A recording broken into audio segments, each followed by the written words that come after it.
नमो भगवते वासुदेवाय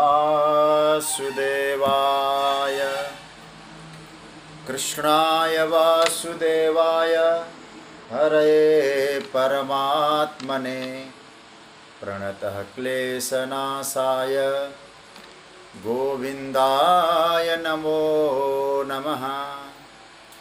नमः परमहंसास्वादितचरणकमलचिन्मकरन्दाय भक्तजनमानसनिवासाय श्रीरामचन्द्राय वागीशायस्य वदने लक्ष्मीर्यस्य च वक्षसि यस्यास्ते हृदये संवित् तं नृसिंहमहं भजे।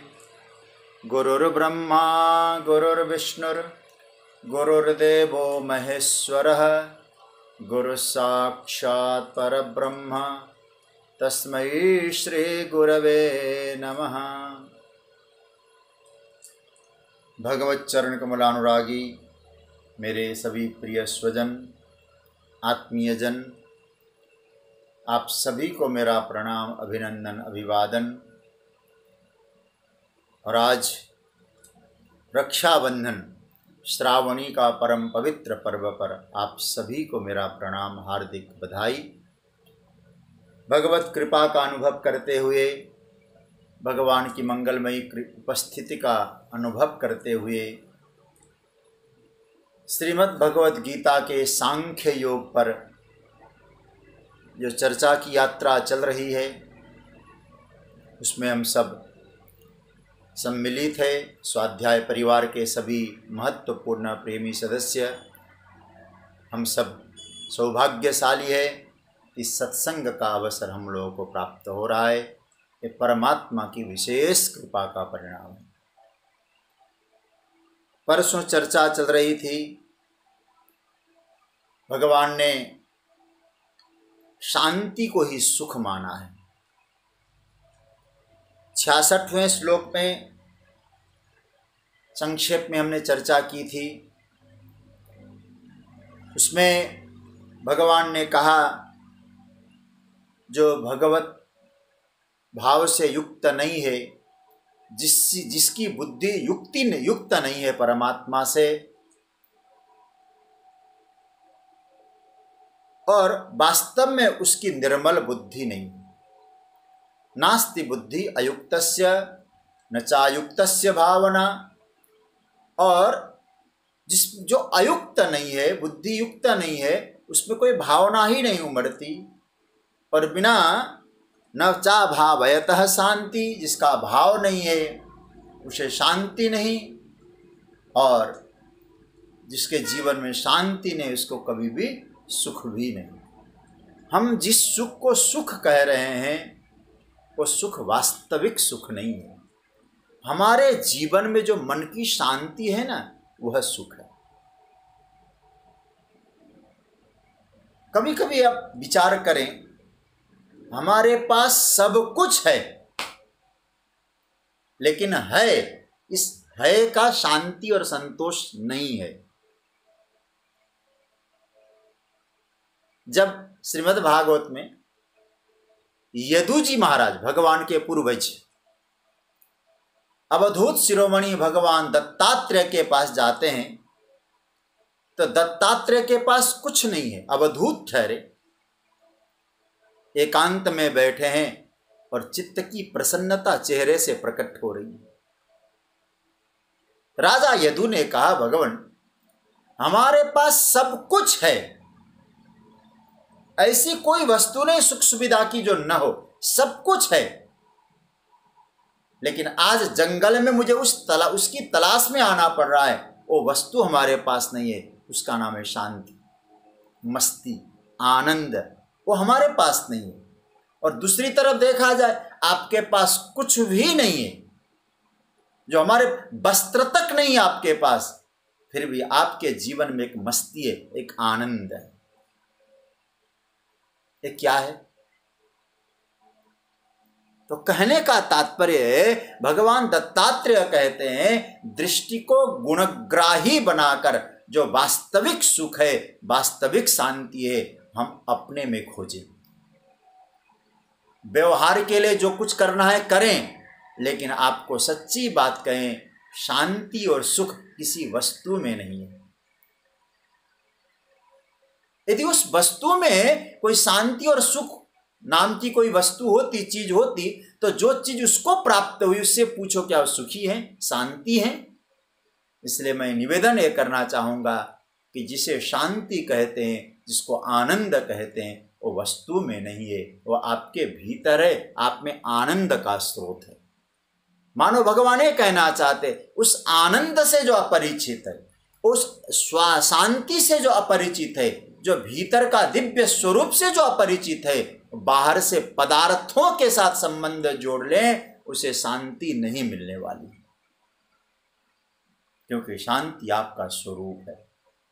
आप शांत हो। परसों मैंने कहा था, कोई व्यक्ति 24 घंटा प्रयत्न करे हम अशांत रहेंगे, क्रोध करेंगे, ये नहीं हो सकता है। लेकिन कोई व्यक्ति कहे मैं दिन भर शांत रहूंगा, रह सकता है। क्यों रह सकता है? क्योंकि आपका स्वरूप है। तो भगवान कहते हम अपने स्वरूप को समझें, हम अपने आप को पहचानें, और जिस दिन हमने अपने आप को पहचाना, आपको फिर शांति की भीख नहीं मांगनी पड़ेगी, आनंद की भीख नहीं मांगनी पड़ेगी, आपके पास है। अब एक प्रश्न उठाया, प्रश्न ये उठा, यदि वो शांति हमारे पास है, और सुख हमारे पास है, वो आनंद हमारे पास है, लेकिन उस आनंद की यात्रा में हम लोग निकलते हैं, लेकिन क्यों हम लोग उस आनंद को प्राप्त नहीं कर पाते? विचलित क्यों हो जाते हैं हम लोग? साधना में दृढ़ता नहीं रहती है, टीवी रूम में बैठे हैं तो वहां से उठा नहीं जाता, और पूजा के रूम में अधिक देर तक बैठा नहीं जाता। हमें क्यों, कौन ऐसा विचलित कर रहा हमको? हमारे जीवन का प्रश्न है। अब व्यर्थ में कोई काम नहीं है। थोड़ी देर हम माला जपें, अच्छे शास्त्र का चिंतन करें, अच्छा भाव से थोड़ी देर भगवान का ध्यान करें, ये भाव क्यों नहीं आता? मोबाइल में बैठ के व्हाट्सएप और फेसबुक देखें, क्यों आता है? कौन करा रहा है सब? उसी का उत्तर भगवान यहाँ दे रहे हैं 67वें श्लोक में, कि हमारे जीवन में भी कभी कभी ये स्थिति से हम अवगत होते हुए भी उस स्थिति को प्राप्त क्यों नहीं कर पाते।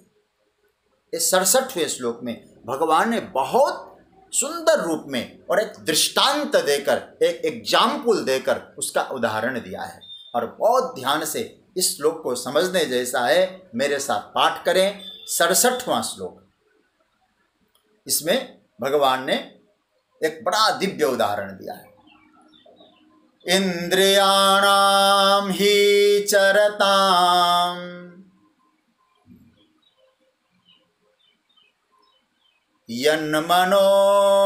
यन्मनोनुविधीयते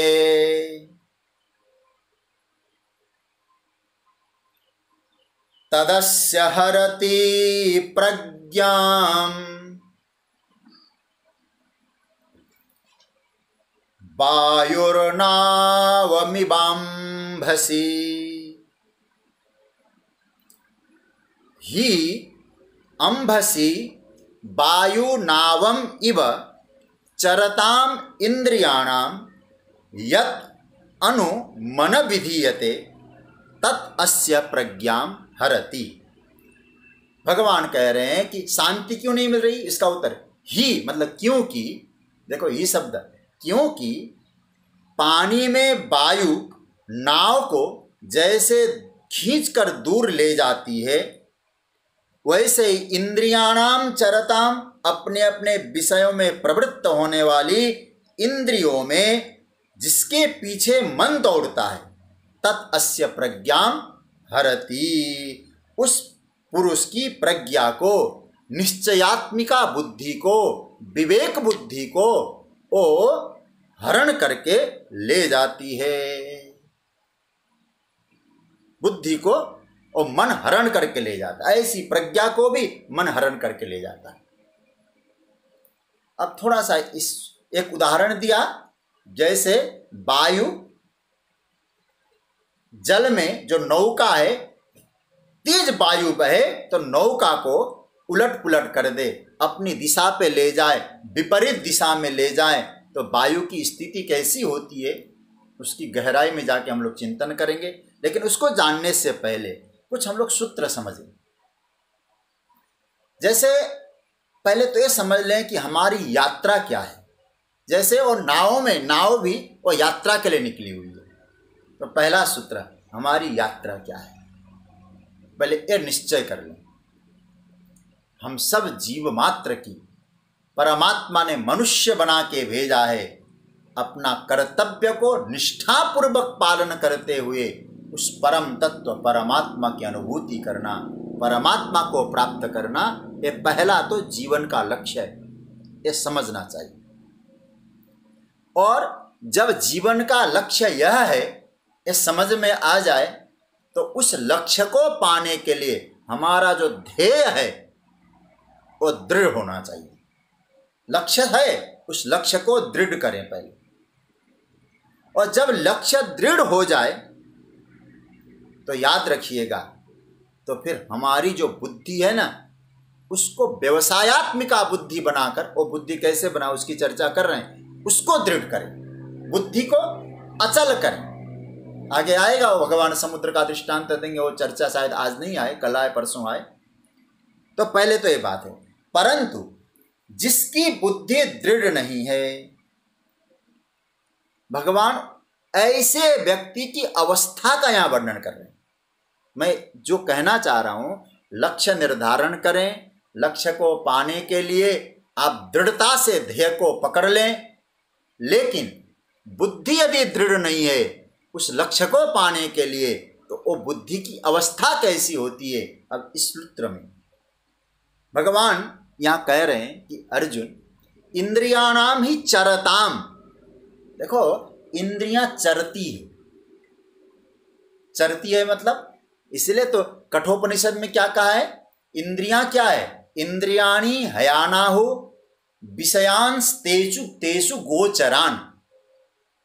आप लोग गौशाला में गए होंगे ना, तो आजकल गौशाला में जाके पूछें, बोले गौशाला है, बोले हाँ, आपके पास गोचर भूमि कितनी है। जो गौ सेवा करते हैं उनको मालूम रहता है। हम चाकुलिया जाते हैं तो वहाँ बहुत सारी गोचर भूमि काफ़ी है चाकुलिया में, गौशाला में।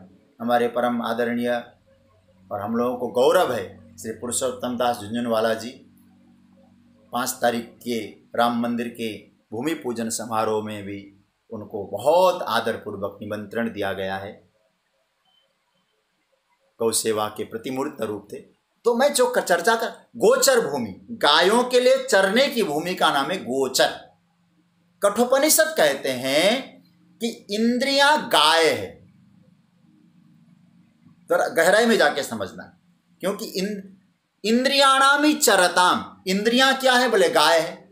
गाय है तो आपने गौशाला का निर्माण किया है, तो जैसे गोचर भूमि आपके पास रहती है, वैसे ही हमारी इंद्रियां गाय है। उन गायों के लिए गोचर भूमि क्या है, ये विषय है,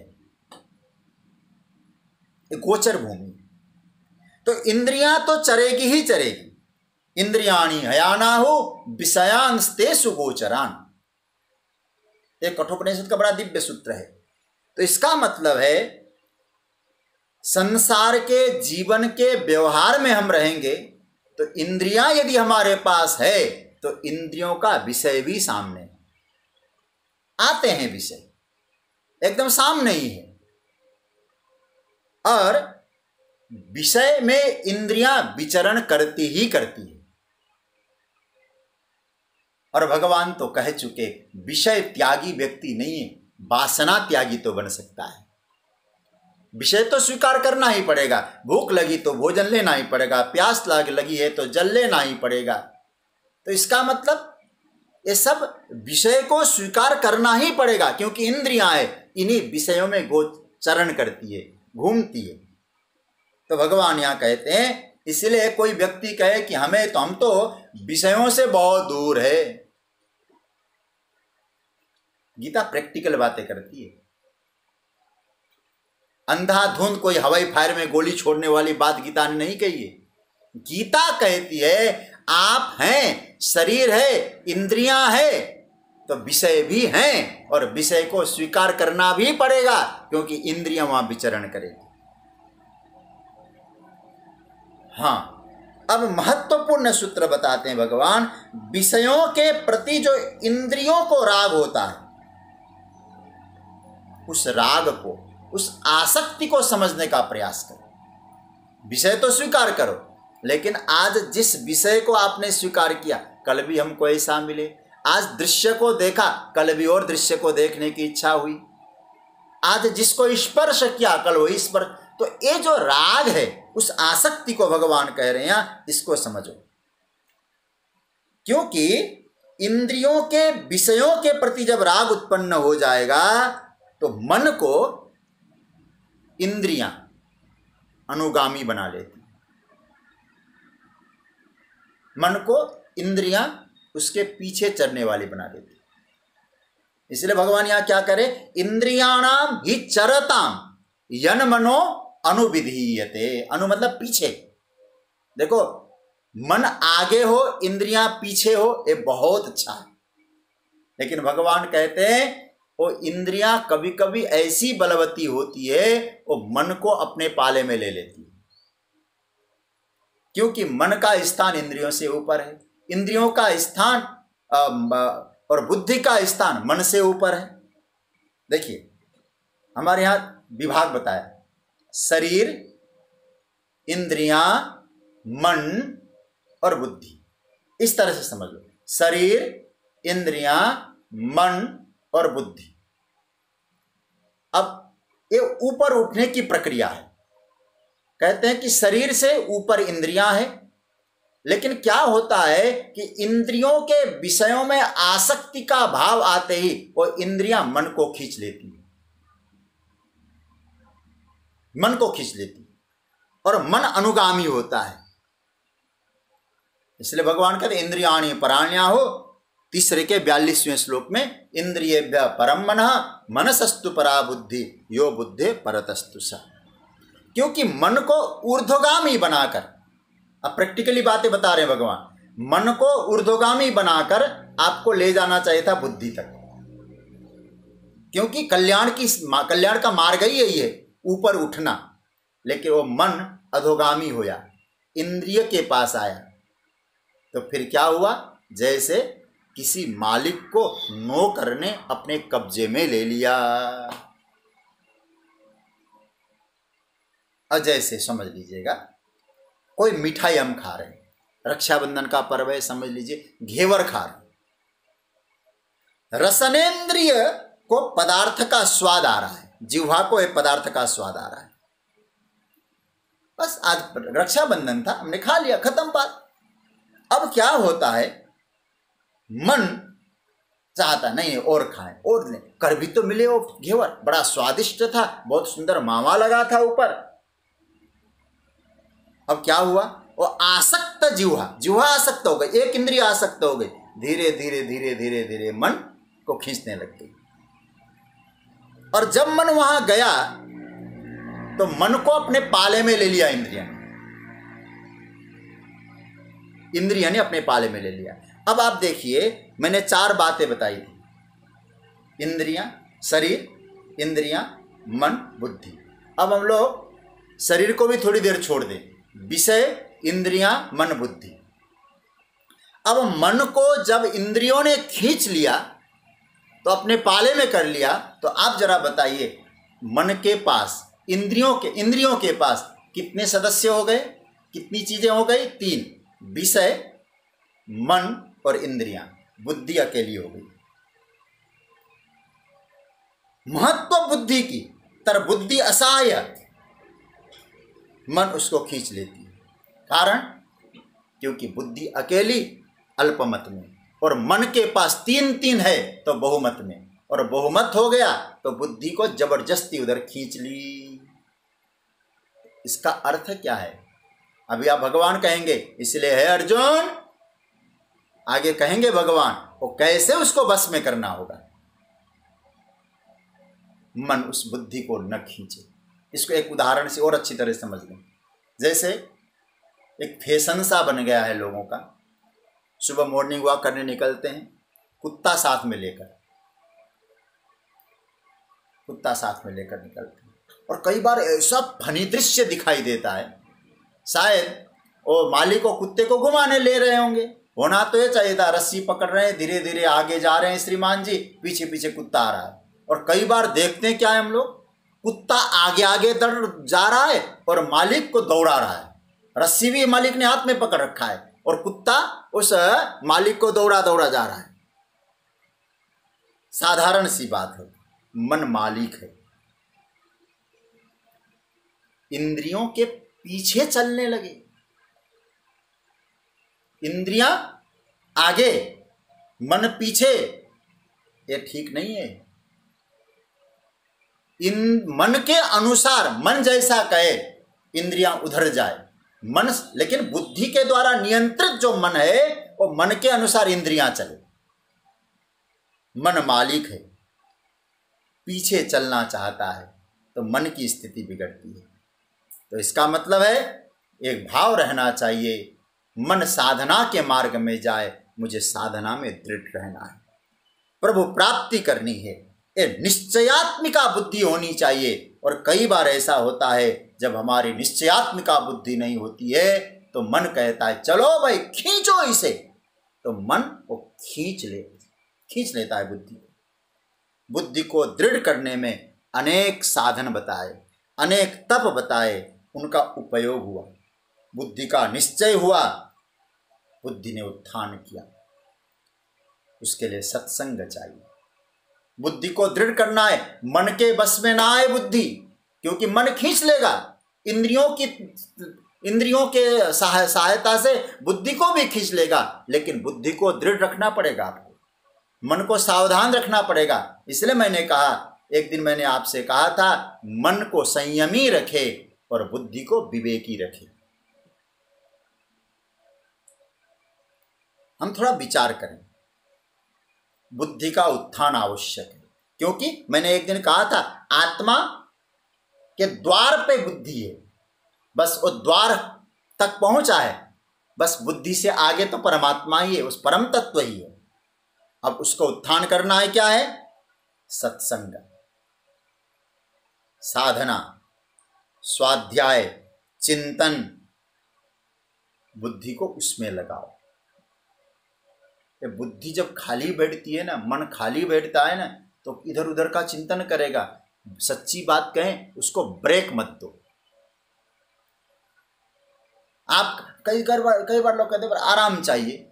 अरे भैया, मन आराम करने, मन तो कुछ ना कुछ सोचता ही रहेगा। जब सोचता ही रहेगा तो परमात्मा का सोचो, सोचता ही रहेगा गीता के सूत्रों का चिंतन करो। मन तो सोचेगा। यदि आप गीता नहीं सोचेंगे, कोई अच्छी बातें नहीं सोचेंगे, भगवत साधना नहीं सोचेंगे, अपने जीवन के उत्थान के बारे में नहीं सोचेंगे, तो मन सोचेगा पतन की ओर ले जाएगा, बुद्धि पतन की ओर ले जाएगी। इसलिए हमारे यहाँ शास्त्रों का एक सिद्धांत है, हम सबको आज्ञा दी है, स्वाध्याय प्रवचनाभ्याम न प्रमदितव्यम। ये निरंतर करने की साधना है। स्वाध्याय करो, प्रवचन करो, बुद्धि दृढ़ हो जाएगी। शरीर को भोजन न मिले, कुछ दिन के बाद शरीर ऐसा हो जाएगा, 1.5 हड्डी का हो जाएगा। तो बुद्धि को, मन को भोजन न मिले ना, तो स्थिति बिगड़ जाएगी। इसलिए इनको भोजन कराइए। और मन और बुद्धि का वास्तविक भोजन है सत्संग, स्वाध्याय, सतचिंतन, सदाचार का पालन। ये मन और बुद्धि का भोजन है। कहते हैं ना, जैसे भोजन पानी बिना उदर मचावे क्रांति, ऐसे ही हरि भजन बिना पावे न मन को शांति। सज्जनों, मैं पुनः एक बार आपको निवेदन करूं, सत्संग टाइम पास का साधन नहीं। जैसे कोई भोजन कर रहा है तो क्या ये कहते हैं हम, क्या कर रहे हो भैया? अरे भैया ऐसे बैठा था, टाइम पास कर रहे, भोजन नहीं। भोजन जैसे शरीर के लिए आवश्यक है, बुद्धि के लिए ऐसे सत्संग का भोजन आवश्यक। बुद्धि को दृढ़ रखें। यदि दृढ़ बुद्धि नहीं है तो क्या होगा? भगवान दृष्टांत दे रहे, और गजब का दृष्टांत है। क्या दृष्टांत दिया? भगवान कहते हैं तदस्य हरति प्रज्ञाम। यदि हमारी बुद्धि दृढ़ नहीं है, मन इंद्रियों के चंगुल में आ गया, वो मन हमारी बुद्धि का अपहरण कर लेगा। तदस्य हरति प्रज्ञाम, उसकी प्रज्ञा को, उसकी बुद्धि को हरण कर लेगा, अपहरण कर लेगा, यदि निश्चयात्मिका बुद्धि नहीं है तो। कैसे हरण कर लेगा सरकार? उदाहरण दिया, वायुर्नावमिवाम्भसि।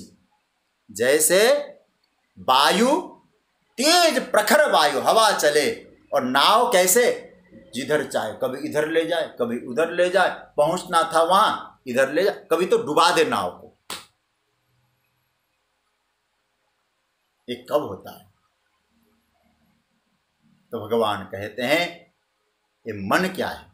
ये मन वायु की तरह, अभी आप सुनेंगे थोड़ी देर में। बुद्धि को कैसे हर लेती है? जल में चलती हुई नौका को जैसे वायु, ऐसे मन बुद्धि को। अच्छा, दो तरह से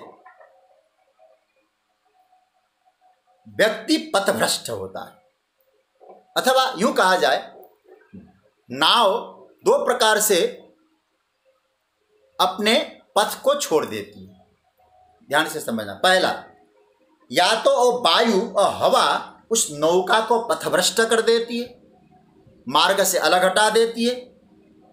दूसरा, क्योंकि आप और ध्यान से समझना, जैसे नाव जा रही है, हवा तेज चले तो या तो नाव इधर जाना था उधर चली गई। यदि ऐसा नहीं हुआ तो नाव में कुछ कमजोरी है तो नाव को डुबा देगी। इसी तरह से दो ही प्रकार से साधक जब निकलता है आगे भगवान की प्राप्ति को निश्चय लेकर, और निश्चय को दबा देती है,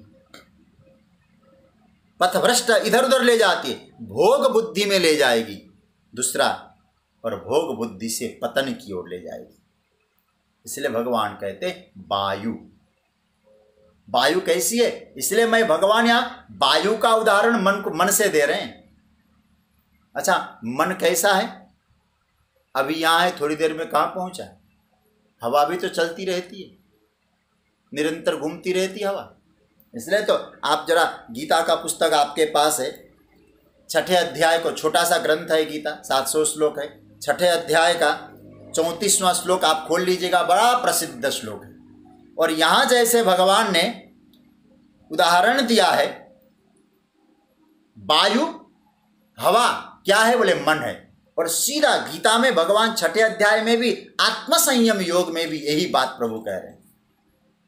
अर्जुन ने प्रश्न किया 34वें श्लोक में, चंचलम ही मनः कृष्ण प्रमाथि बलभद्रढ़ तस्याहम निग्रहम मन्ये वायोरिव सुदुष्करम।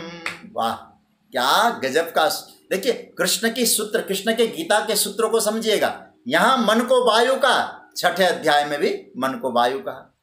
तो मन को कंट्रोल करना,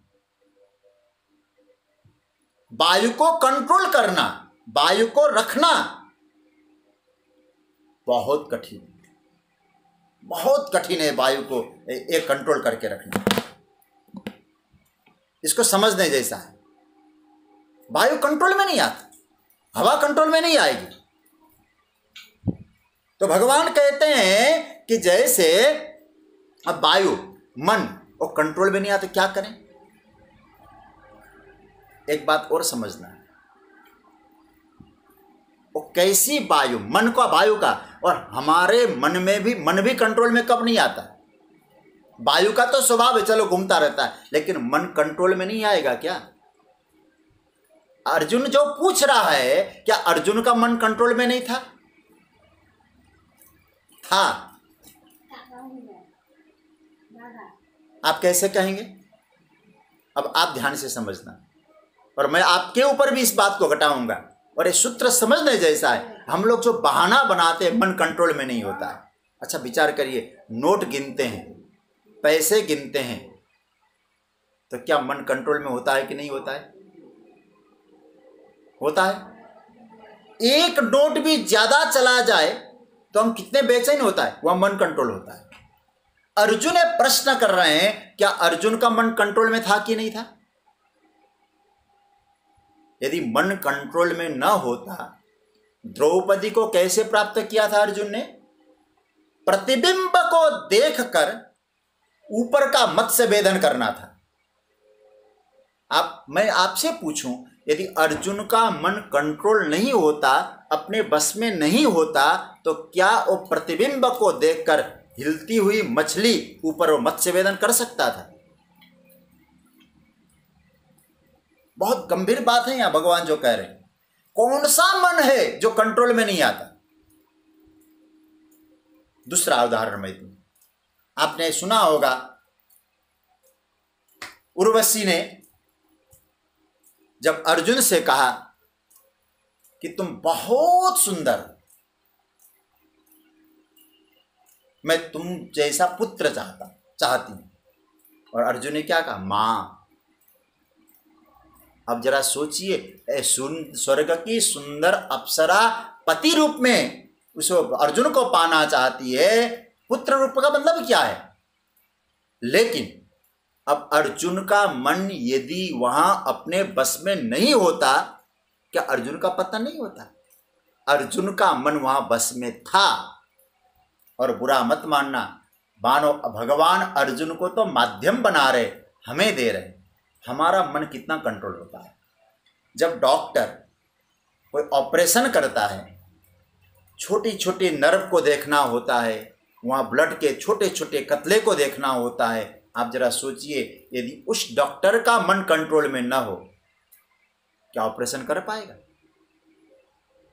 तो भगवान यहाँ ये कहना चाहते हैं कि अर्जुन, तू जो 6ठे अध्याय में जो जाके कहेगा कि वायु की तरह मन है, और यहाँ भगवान कह रहे हैं तुम्हारा मन वायु बनकर तुम्हारी बुद्धि का अपहरण कर लेगा बुद्धि का अपहरण। क्यों कर लेगा? कैसा? बोले आपके कंट्रोल में जो मन नहीं है, फिर किसके कंट्रोल में आ गया? इंद्रियों के कंट्रोल में आ गया, विषयों के कंट्रोल में आ गया। विषयों के कंट्रोल में इंद्रियां आ गई, और इंद्रियों के अपने नियंत्रण में मन आ गया। आप बात को समझ रहे होंगे। मन इंद्रियों पर नियंत्रण करने यहां तक तो ठीक है, लेकिन जब इंद्रियां ही मन पर नियंत्रण करने लगे, तो हमारा मन वायु की तरह बनकर हमारी बुद्धि का अपहरण कर लेगा। या गोविंद जो कहना चाहते हैं, होता क्या है और कब होता है वायु की तरह जो कंट्रोल से बाहर हो जाएगा हमारा मन? जब वही मन, हमारा मन, हमारे इंद्रियों का सहयोग करे, वासना का सहयोग करे, समर्थन करे, बस, और कोई कारण नहीं। वासना सहयोग मांगती, ध्यान देना, जो भी वासना है ना, मन का सहयोग मांगती है।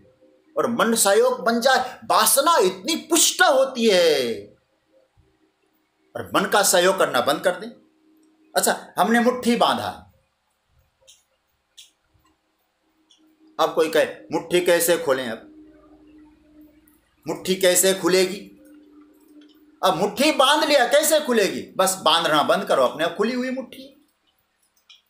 बात बहुत सरल है समझने के लिए। हमने ऐसी मुट्ठी बांध ली, अब कोई कहे मुट्ठी खुलेगी कैसे? भैया मुट्ठी तो तुमने बांधा है, खोलो। मुट्ठी बांधिए मत, खुल अपने आप जाएगी। मन का समर्थन दीजिए मत, अपने आप मन कंट्रोल में हो जाएगा। कोई विषय यदि इंद्रियों ने चाहा, आप अपना समर्थन देना बंद करो, इंद्रियों के बसीभूत मन हुआ तो खतरा है भी।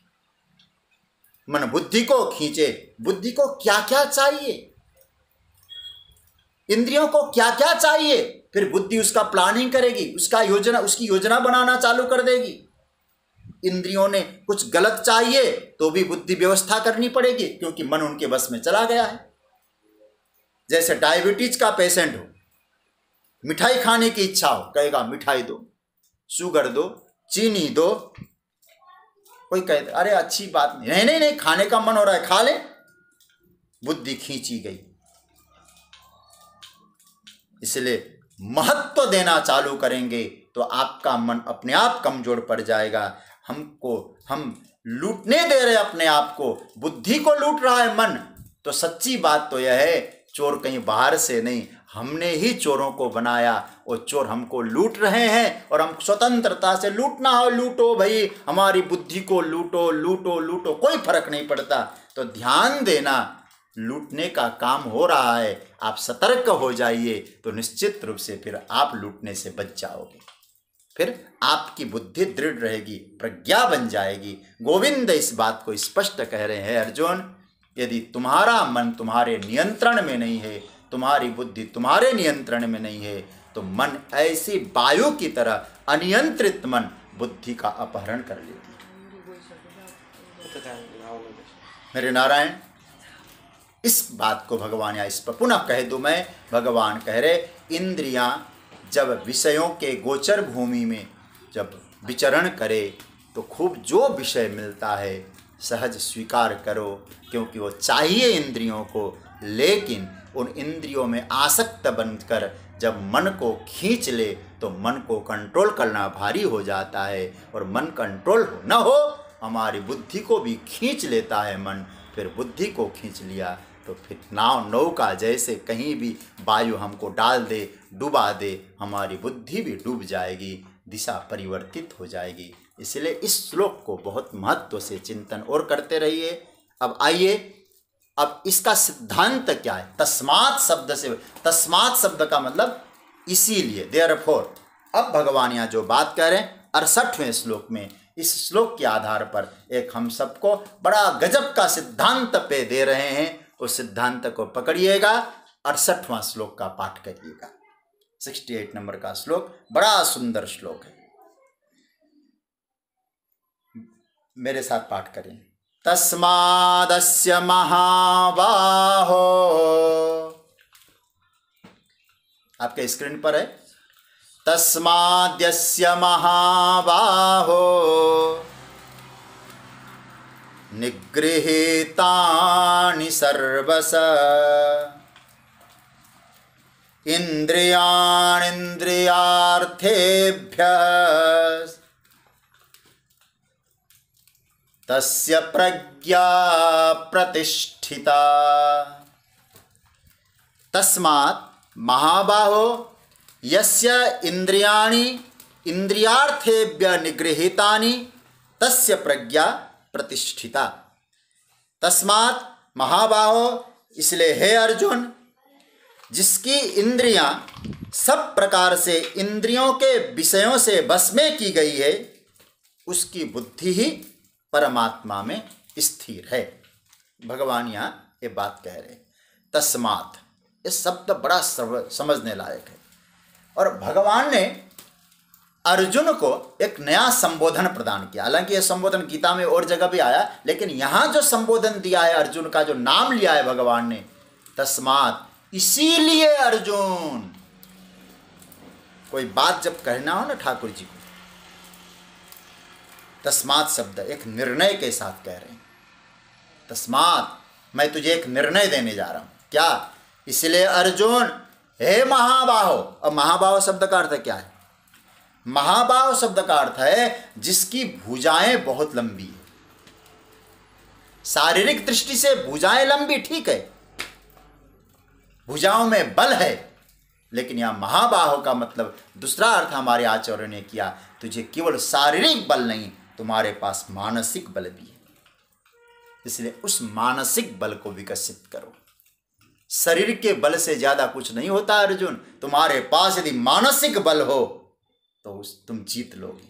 आजकल तो मानसिक बल की बड़ी चर्चा हो रही। इम्यून सिस्टम मजबूत होना चाहिए कोरोना से लड़ने के लिए। कितना ठाकुर जी पहले का महाबाहो, तुम मन से मजबूत बनो। भगवान यहां कह रहे हैं कि देखो, जिस मनुष्य की इंद्रियां बस में, विषयों से बस में है, उसकी प्रज्ञा प्रतिष्ठित है। तो पहला सूत्र तो मैं आपसे एक बात स्पष्ट कर दूं। अच्छा, मैं एक बात आपसे कहूं पहले तो, दिन और रात दोनों एक साथ रह सकते हैं क्या? नहीं। आपको दिन भी हो रात भी, सूर्य भी सामने हो, चंद्रमा भी, एक साथ दोनों बैठे हो, नहीं होगा। अंधेरा भी हो, सूर्य का प्रकाश भी हो, नहीं हो सकता। एक बार अंधेरों ने कहा, भगवान से शिकायत की, सूर्य हमको परेशान करते हैं। डोंगरी जी महाराज सुनाया करते थे, तो भगवान ने सूर्य से कहा, सूर्य इधर आना, क्या आपने अंधकार को परेशान किया? सूर्य भगवान ने कहा, मुझे नहीं मालूम, बुलाइए यदि मैंने परेशान किया है तो भगवान ने सूर्य के सामने अंधेरे को बुलाया, लेकिन अंधेरा तो था ही नहीं, क्योंकि सूर्य जहां हो वह अंधकार नहीं है। मैं ये बात क्यों कह रहा हूं? अभी जो भगवान ने जो बातें कही उसका सिद्धांत के रूप में जो भगवान कह रहे हैं, मैं आपसे यही कहना चाहूँगा, इंद्रियों के विषयों का जैसा चाहें वैसा सुख भी मुझे मिलता रहे और हमारे स्थित प्रज्ञ के स्थान पे हम बैठे भी रहें, हमारे मन के अनुसार विषय भी मिलते रहें, स्वाद भी लेते रहें, जहाँ जाएं वहाँ जाएं, जाओ खाएं वो खाएं, जैसा चाहें वैसा ही जीवन यापन करें और हमारी बुद्धि भी व्यवस्थित हो। ये दोनों एक साथ नहीं हो सकते। जहाँ काम तहाँ राम नहीं, जहाँ राम नहीं काम, तुलसी कबहु न रही सके, रवि रजनी इकट्ठा। दोनों एक साथ नहीं रह सकते। इसलिए आपको ध्यान में देना, तस्मात, इसलिए अर्जुन, अब ध्यान से समझ लो, जागृति तुम्हारे जीवन में आनी चाहिए। मन इंद्रियों को वशीभूत करे, मन एक है, इंद्रियां 10 है। ध्यान से समझना बात, संख्या किसकी ज्यादा है? एक मन है, 10 इंद्रियों को कंट्रोल करना होता है मन को। इसलिए भगवान यहां बहुत एक सुंदर सूत्र दिया है, निगृहीतानि, उन विषयों से इंद्रियों को निग्रह करो। निग्रह शब्द बड़ा प्यारा शब्द है। दमन करना नहीं उन्हें, दबाना नहीं उन्हें, नष्ट करना नहीं उन्हें। निग्रह शब्द का अर्थ है संयमित करो। संयमित करने का मतलब क्या है? संयमित करने का मतलब इंद्रियों ने जो चाहा वो देना बंद करो, उसको नियंत्रण में रखो, अपने हाथ में रखो, अपने कंट्रोल में रखो। और कोई चीज़ आपके कंट्रोल से आपे से बाहर चली जाए ना, फिर आपका बस नहीं चलेगा। तो भगवान के निगृहीतानि, क्योंकि असंयम क्या होता है? व्यक्ति का विनाश कर देता है।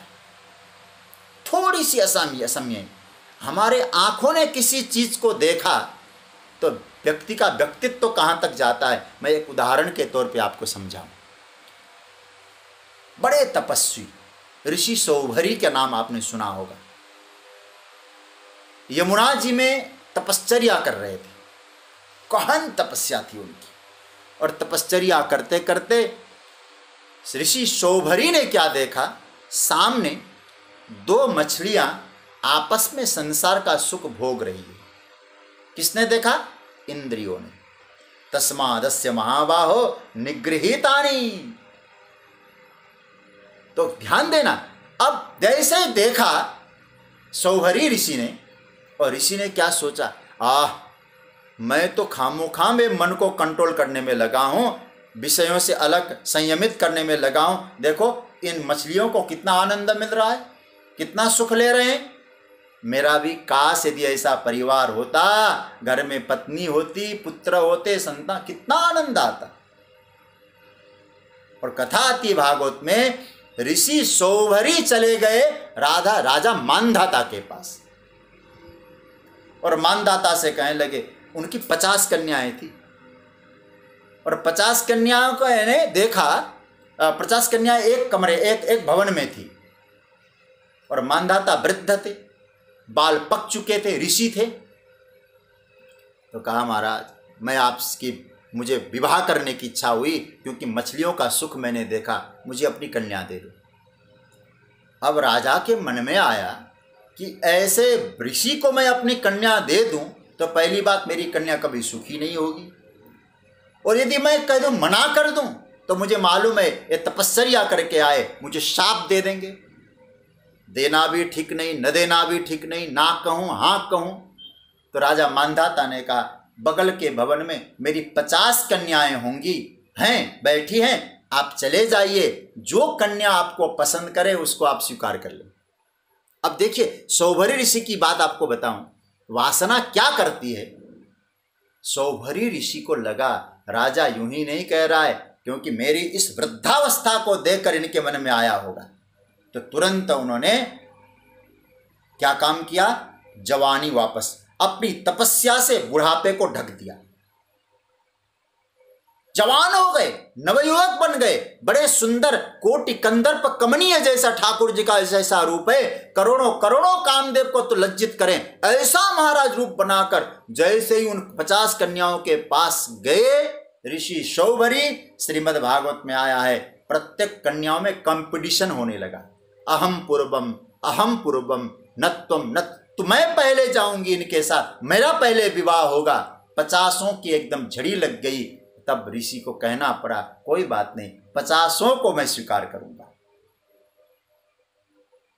अब मैं ये कहना चाहूंगा, वासना के कारण, वासना को पाने के लिए अपना रूप तो बदल गए, लेकिन अपने मन की स्थिति को क्यों कायम नहीं कर पाए। वासना ढक देती व्यक्ति को।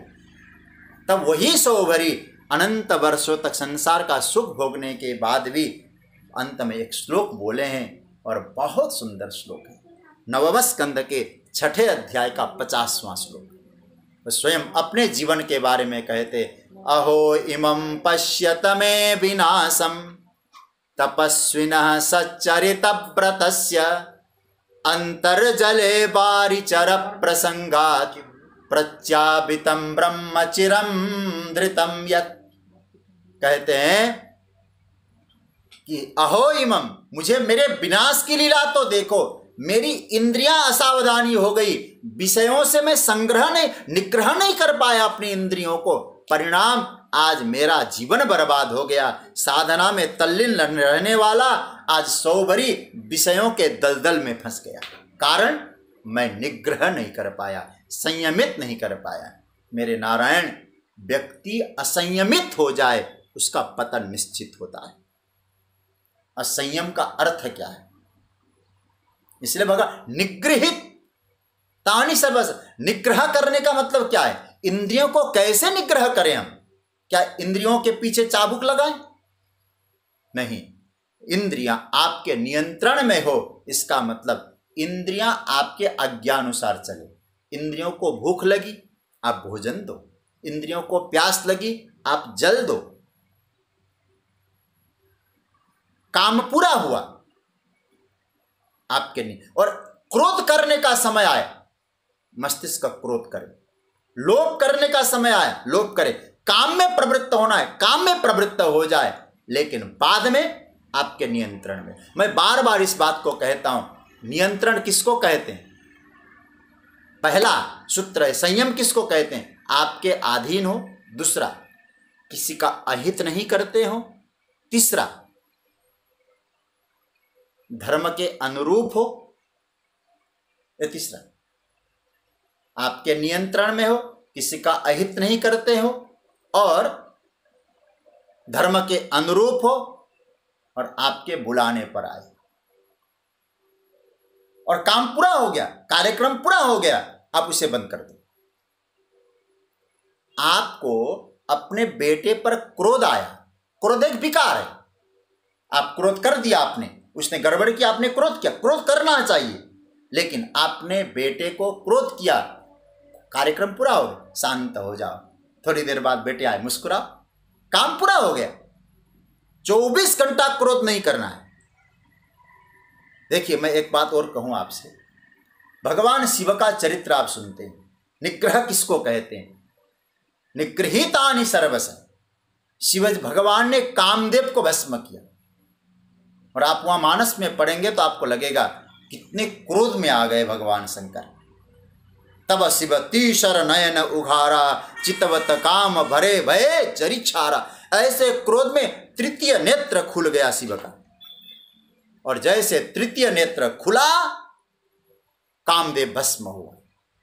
कामदेव की पत्नी रति वापस आई और प्रार्थना करने लगी, मेरे पति तो नहीं है।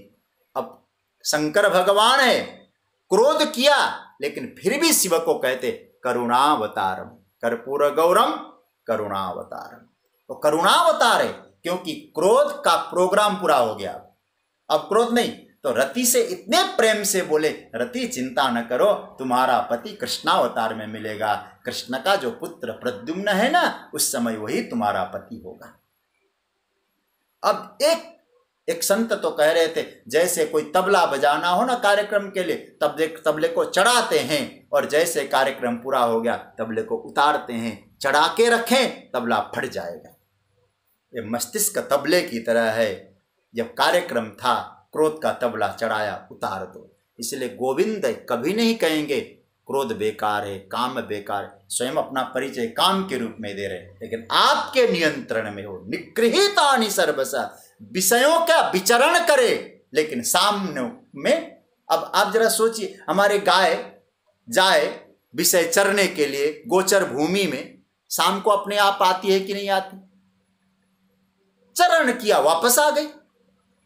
भगवान कहते हमारी इंद्रियां भी, मन भी ऐसे विचरण करे, लेकिन आए अपने पास, नियंत्रण में हो। जब चरना था चर लिया, अब आए, इसी का नाम है निग्रह। भगवान कहते हैं उसके लिए क्या चाहिए? निगृहीतानि सर्वस इंद्रियाण इंद्रियार्थेभ्य तस्य प्रज्ञा प्रतिष्ठिता। भगवान कहते विषयों से अपने इंद्रियों को नियंत्रण में रखो। विषय से इंद्रियों को यदि आप बस में रखोगे तो आपकी बुद्धि व्यवस्थित हो जाएगी, प्रतिष्ठित हो जाएगी। और मैं इतना कहूँगा, बुद्धि को व्यवस्थित करने के लिए एक उपाय है, बुद्धि को एक लक्ष्य दे दो। बुद्धि को एक लक्ष्य निर्धारण कर दो, तुम्हें वहां जाना है। दूसरा, मन का विषयों के प्रति महत्व बुद्धि कम कर दो, तो फिर आपके बस में वो इंद्रियां हो जाएगी। तस्मात् तुम इंद्रियाणादो।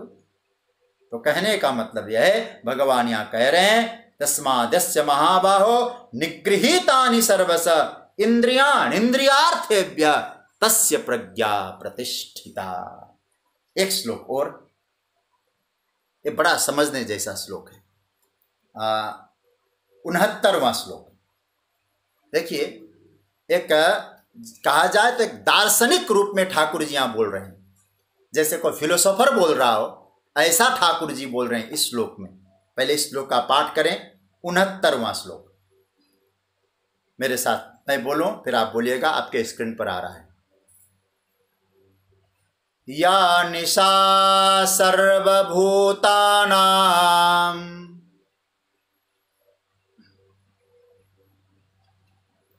तस्यां जागर्ति संयमी यस्यां जाग्रति भूतानि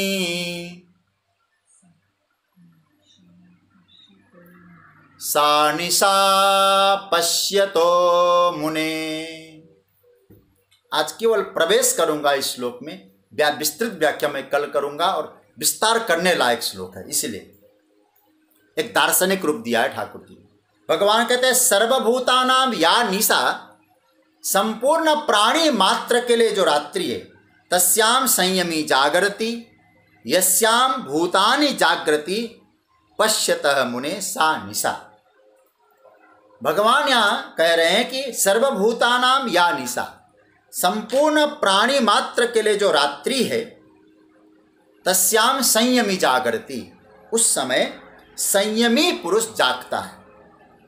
यस्याम भूतानि जागृति, जिस समय प्राणी मात्र जागते हैं, सा पश्यतः मुने, परमात्मा का दर्शन करने वाला जो मुनि है, जिसने साक्षात्कार किया है, संसार के प्राणी जगे, उस समय उसके लिए रात्रि है। अब अनुवाद से इस श्लोक को समझना बड़ा कठिन है। प्राणी मात्र के लिए जो रात है, उसमें संयमी जागता है, जिसमें सारे प्राणी जागते हैं, परमात्मा को जानने वाले मुनि, उसके लिए वो रात है। अब सीधा साधा अर्थ करेंगे इसका तो बड़ा विचित्र लग जाएगा आपको, क्यों? इसलिए मैंने आज का इसमें प्रवेश करेंगे, थोड़ा सा चिंतन करते हैं। आइए, भगवान यहाँ कह रहे हैं कि हे अर्जुन, दुनिया सो जाए तो ज्ञानी जागता है, दुनिया जागता है तो ज्ञानी सो जाता है। ऐसा साधारण अनुवाद यदि हम लोग लें इसको, तो मैं तो कभी कभी समझता हूँ इस अनुवाद को लेने से तो जो नाइट शिफ्ट में ड्यूटी करने वाले लोग होते हैं ना रात्रि में, उनके फिर मंदिर बनने चाहिए, वो बड़े महापुरुष कहलाने चाहिए। क्योंकि हम लोग सोते हैं वो जगते हैं, हम लोग जगते हैं वो सोते हैं, फिर तो वो महापुरुष कहलाते, ज्ञानी कहलाते नहीं। ये बड़ा गहन चिंतन है भगवान का। भगवान यहां कहना चाहते हैं दुनिया जिस विषय में बेहोश है, सर्वभूतानां यानिसा तस्याम संयमी जागृत, उस समय स्थित प्रज्ञ जागता है। अब हम लोग किसमें बेहोश है? बेहोश का मतलब क्या है? बेहोशी का तात्पर्य है जिसको अपने लक्ष्य का बोध नहीं है, उसी का नाम है बेहोशी। इसी का नाम है बेहोशी। इसलिए निद्रा बेहोशी क्यों है? क्योंकि निद्रा में हमें मालूम नहीं कि हम कौन है। समाधि और निद्रा में अंतर नहीं है, लेकिन समाधि क्या है? समाधि में जो व्यक्ति है उसे मालूम है मेरा लक्ष्य क्या है और उससे जुड़ा हुआ है। निद्रा भी समाधि की तरह है, मन बुद्धि इंद्रियां कुछ नहीं है, लेकिन भीतर वो बेहोशी की अवस्था में। कहने का तात्पर्य है जिस व्यक्ति के लिए बेहोशी है, ज्ञानी वहां जगता है। जगने का मतलब जागृत रहता है, मेरा लक्ष्य हुआ है। हम लोग लक्ष्य के विषय में बेहोश है, क्यों आए नहीं मालूम, ज्ञानी जगता है।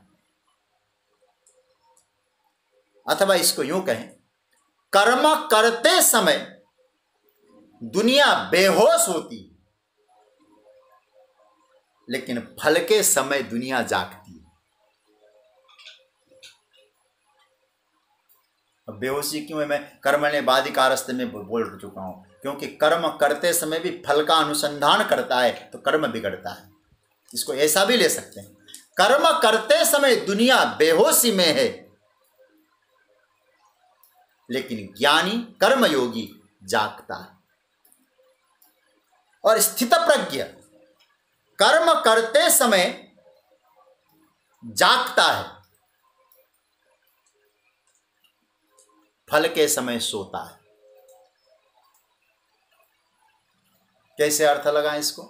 फल के समय सोने का मतलब सोना क्या है? अच्छा, आप बहुत ज्यादा चिंतित है ना, आप सो गए, नींद नहीं आए तो क्या करते हैं? गोली खा लेते हैं। नींद अच्छी आए ना तो दिमाग ठीक ठाक हो जाए, नींद ना आए तो बेचैन हो जाता है। तो अच्छी तरह से नींद का मतलब क्या है? निश्चिंत होना।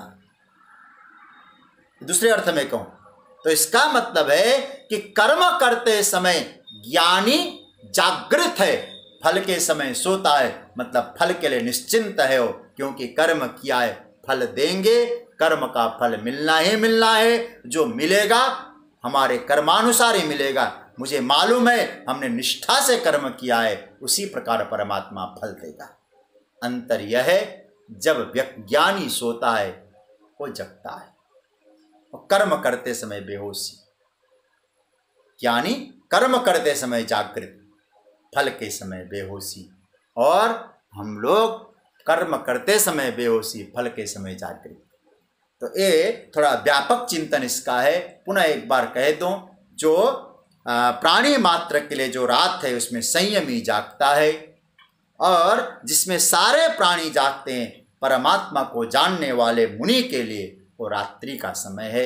इसका गहन चिंतन आवश्यक है, और इस पर हमारे महापुरुषों ने और गीता के टीकाकारों ने, व्याख्याकारों ने बहुत विस्तृत चिंतन किया है। गोविंद की कृपा से, भगवान की कृपा से कल इस पर जो कुछ बनेगा उसका चिंतन करेंगे, और कल शायद नहीं हो पाएगा तो परसों दूसरे अध्याय को भी हम विराम देंगे। कल और परसों ये दूसरा अध्याय चलेगा, और फिर ठाकुर जी की जैसी इच्छा हम लोग चिंतन करेंगे। स्वाध्याय परिवार के माध्यम से जो परमात्मा कुछ आगे बढ़ाएंगे उसकी यात्रा रहेगी। आज पुनः एक बार आप सभी को यहाँ रक्षाबंधन श्रावणी का खूब खूब शुभकामनाएं। और एक बात मैं स्वाध्याय परिवार के माध्यम से ही बता दूं कि आज तक ठाकुर जी की कृपा से मेरी कुछ व्यस्तता थी। व्यस्तता इसलिए भी थी क्योंकि प्रातः पूरे 30-31 दिन तक रुद्राभिषेक चला, और कल हमारे आदरणीय श्री मनोज अग्रवाल जी का जो कटक में मंदिर है, मैं प्रतिवर्ष वहाँ जाता था, इस बार यहीं से। और वहाँ कल हम लोगों ने कई लोग जुड़े भी, रुद्राभिषेक के साथ साथ सहस्त्रार्चन हुआ। 1000 बिल्वपत्र से भगवान शंकर का अर्चन हुआ। खूब आनंद से हमने वो लाभ प्राप्त किया। और फिर आज से हम उस अनुष्ठान को पूरा कर चुके हैं, तो कल से हमको भी काफ़ी अवसर मिल जाएगा। तो और पहला अवसर तो हम कल से हम एक काम में लगेंगे। मेरे आदरणीय और बहुत प्रिय भक्त हृदय श्री आदरणीय श्री पोद्दार जी, उनका जो भावपूर्ण कुछ लेखनी से लिखा हुआ भाव आया है, उसका हम कुछ देखेंगे, करेक्शन करेंगे। और फिर जो आप लोगों को भी अब कल से कुछ प्रश्न करना हो, खूब आनंद से करें, संवाद भी चलेगा, खूब समय कल से हमारे पास उपलब्ध रहेगा। आज की चर्चा को यहाँ विराम, कल पुनः 5 बजे से आगे की चर्चा।